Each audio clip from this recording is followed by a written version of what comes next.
નમસ્કાર દર્શક મિત્રો, ગાયત્રી પરિવાર ન્યૂઝમાં આપનું હાર્દિક સ્વાગત છે।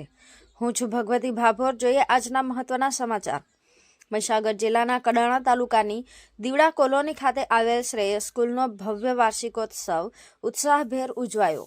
દીવડા કોલોનીની શ્રેયસ સ્કૂલના વાર્ષિકોત્સવમાં બાળકોએ કૃતિઓ રજૂ કરી જમાવટ કરી।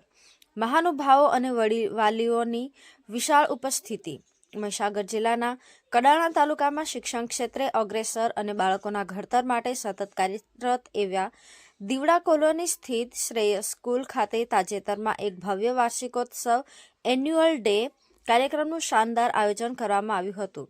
શાળાના વિદ્યાર્થીઓમાં રહેલી સુષુપ્ત કળાઓ અને પ્રતિભાને યોગ્ય મંચ પૂરો પાડવાના હેતુથી યોજાયેલા આ કાર્યક્રમમાં ભારે ઉત્સાહ જોવા મળ્યો હતો। આ કાર્યક્રમની શોભા વધારવા અને બાળકોને આશીર્વાદ પાઠવવા માટે વિસ્તારના અનેક નામાંકિત મહાનુભાવો અને આગેવાનોએ ખાસ ઉપસ્થિત રહી કાર્યક્રમને દીપાવ્યો હતો।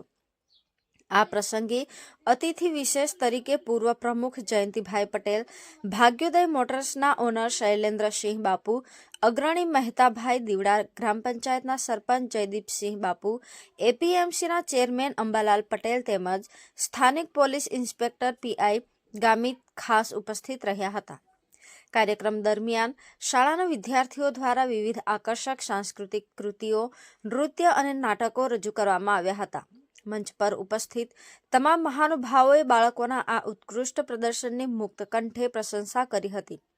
આગેવાનોએ પોતાના પ્રવચનમાં શિક્ષણની સાથે સાથે આવી ઇતર પ્રવૃત્તિઓનું મહત્વ સમજાવ્યું હતું અને જીવનમાં આગળ વધવા માટે બાળકોને જરૂરી માર્ગદર્શન પૂરું પાડી પ્રોત્સાહિત કર્યા હતા।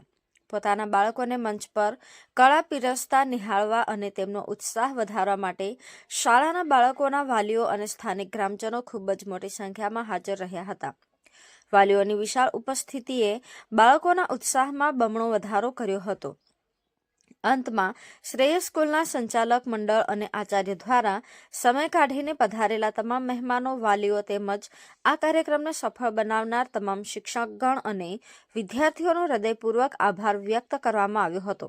સમગ્ર કાર્યક્રમ ભારે હર્ષોલ્લાસ અને ઉમંગભેર સંપન્ન થયો હતો।